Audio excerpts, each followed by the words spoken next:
When Ode, a fresh university graduate, arrived at Bright Future Secondary School to serve his one-year National Youth Service Corps (NYSC) posting, he was welcomed with open arms. Tall, charismatic, and confident, he quickly became the center of attention among students and staff alike.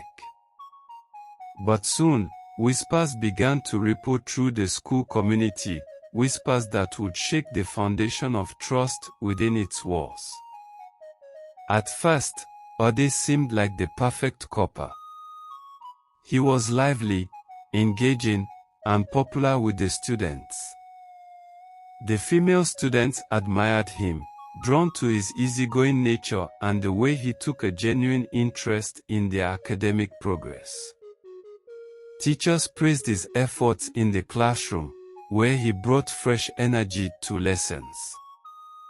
But then, small signs of trouble emerged. Some students began noticing that Ode spent more time with certain girls than others. He would call them for extra lessons after school hours, often in secluded areas of the school compound. At first, no one questioned it. He was just being a dedicated teacher, they thought. Until the rumors began. One afternoon, Amoka, a senior student known for her bluntness, confided in her best friend during lunch. "I saw Ode and Chika talking in the empty staff room yesterday. He was way too close to her, and she looked uncomfortable," she whispered. Her friend dismissed it. Maybe they were just discussing her studies. You know she's struggling in math. But Amoka couldn't shake the uneasy feeling. Over the next few weeks, she noticed the same pattern with other girls, Ode offering them rides home, calling them into empty classrooms, and even texting them late at night. Some of the girls seemed flattered by the attention, while others appeared uncomfortable but unsure how to respond. Things escalated when Blessing, a normally cheerful student, suddenly became withdrawn. She stopped attending extracurricular activities and avoided her friends. Concerned, Amoka approached her during break. "Blessing, what's going on? You've been acting strange," Amoka said softly.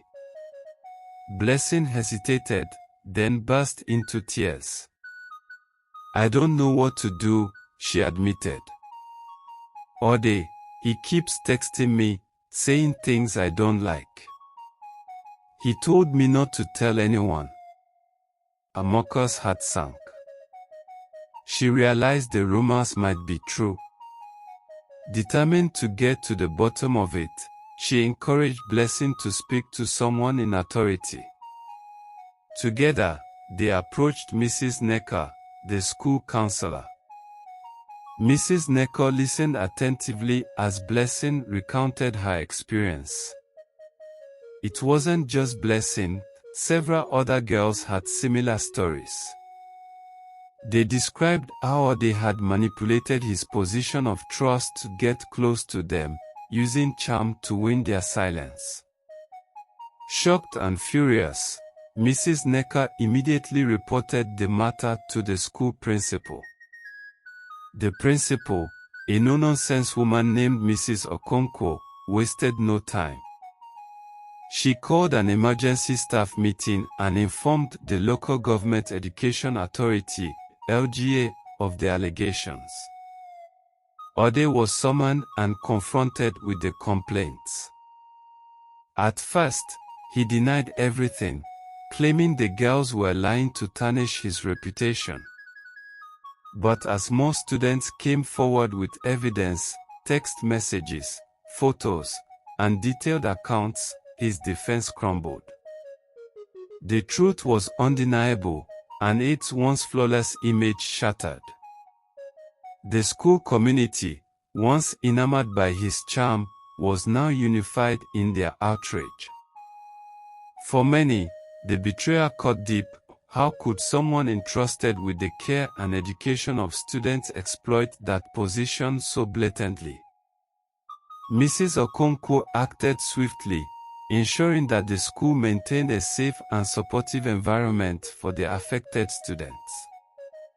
Aid's case was immediately escalated to the NYSC and local authorities, with the school insisting on a full investigation.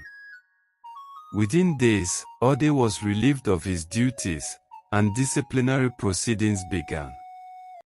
The students who had come forward were offered counseling, with Mrs. Necker spearheading efforts to help them process their trauma and rebuild their confidence. The incident sparked an urgent discussion among staff about safeguarding protocols and the importance of vigilance in protecting students from potential abuse. In the aftermath, the school implemented new measures to prevent such incidents. Regular workshops on student safety and reporting mechanisms were introduced, and teachers underwent training to recognize and respond to signs of inappropriate behavior. A confidential reporting system was also established, empowering students to speak up without fear of reprisal. Though the scandal left a dark stain on Bright Future Secondary School's reputation, it also became a catalyst for change. The school community, though shaken, grew stronger in its resolve to protect its students and uphold the values of trust and integrity. And for Amoka, her courage in standing up for her friends became an inspiration to others, proving that even in the face of discomfort, the truth must always come to light. Aid's actions served as a grim reminder of the responsibilities that come with authority, but the school's response demonstrated the power of accountability and the importance of creating a safe space for all. The aftermath of Aid's exposure at Bright Future Secondary School marked the beginning of a profound transformation for everyone involved. While his removal brought relief to many, the ripple effect of his actions continued to challenge the school's community in unexpected ways. When Ode was handed over to the authorities, the NYSC, the Local Government Education Authority, LGA, and the police launched a thorough investigation. Officials interviewed students, staff, and parents, uncovering the full extent of his manipulations. Ade had been preying on vulnerable students, exploiting their insecurities under the guise of mentorship. While some of the girls were too scared or ashamed to speak up, others courageously came forward, their accounts painting a chilling picture of betrayal. The police confiscated Aid's phone, uncovering incriminating evidence, inappropriate text messages, photos, and voice notes that confirmed the students' testimonies. As the evidence mounted, Aid's denials crumbled, and he eventually admitted to some of his actions, claiming he never meant any harm. His attempts to justify his behavior only deepened the community's outrage. While most of the school and its surrounding community condemned Aid's actions, not everyone was quick to accept the truth. A small faction of staff and parents questioned the validity of the accusations, arguing that Ode had been too kind to students and that his behavior was being misinterpreted. This division created tension within the school. "You people just want to ruin the life of a young man trying to do good," muttered Mr. Benson, a senior teacher who had initially admired Aid's teaching methods. Mrs. Necker, the counselor, was quick to shut him down. "This is not about ruining lives, Benson. This is about justice. Ode abused his position, and these girls need our support, no doubt." Parents' meetings became heated affairs. Some parents demanded harsher penalties for Ode and more robust safeguards, while others expressed concern that the scandal might tarnish the school's reputation or discourage future NYSC postings. Despite these debates, Principal Okonkwo remained resolute. This school stands for the truth. We will not sweep this under the rug, she declared at one meeting, her voice steady. Our focus must remain on protecting our students and ensuring they feel safe. The students speak out. For many students, the ordeal was a turning point.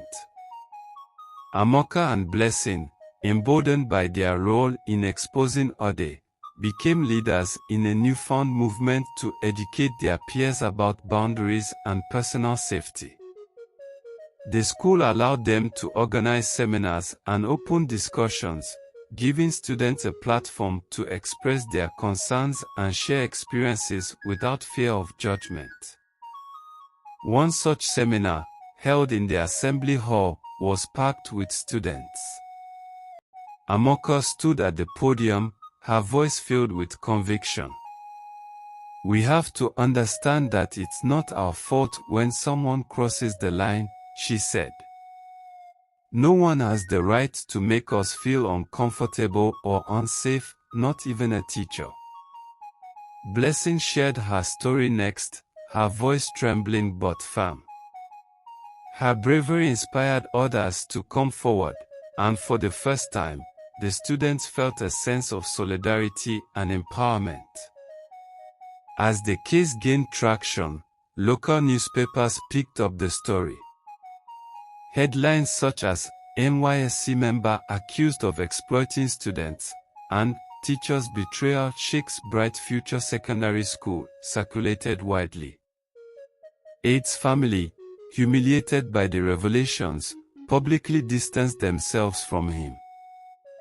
His NYSC service was terminated, and he faced formal charges of misconduct and harassment under the law. In court, Ode appeared visibly broken. His once charismatic demeanor was replaced by a hollow, defeated expression. Despite his lawyers' attempts to minimize the charges, the testimonies of the students, coupled with the damning evidence, left little room for doubt. He was convicted of child endangerment and abuse of authority, sentenced to 5 years in prison. The verdict brought a sense of closure to the students and staff, though the scars of his actions remained. Bright Future Secondary School embarked on a journey of healing.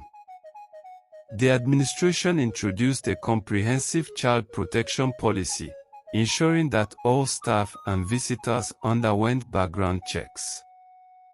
Security measures were tightened, and the school installed cameras in classrooms and public spaces to prevent similar incidents. Counseling sessions became a permanent feature, not just for the students involved but for the entire school. Mrs. Necker worked tirelessly, often staying late into the evening to listen to students' fears and concerns. She became a beacon of hope, reminding everyone that recovery was possible. For the girls directly affected by Aid's actions, the road to healing was challenging. Blessing struggled with guilt and anxiety, often blaming herself for not speaking up sooner. Amoka remained her steadfast supporter, encouraging her to focus on her future and reminding her that she had done the right thing. You're not a victim, Blessing. You're a survivor, Amoka told her one afternoon as they sat under the mango tree behind the school. You were brave enough to speak up, and because of you, others will be safe. Months turned into years, and the scandal gradually faded from daily conversations. But its lessons remained deeply ingrained in the school's culture. Amoka and Blessing both graduated with honors, their courage celebrated at the school's valedictory service. Amoka went on to study law, determined to fight for justice and protect vulnerable people, while Blessing pursued a career in counseling to support others who faced similar struggles. The school, though scarred by the ordeal, emerged stronger and more united. Principal Okonkwo often reminded her staff that vigilance and integrity were paramount.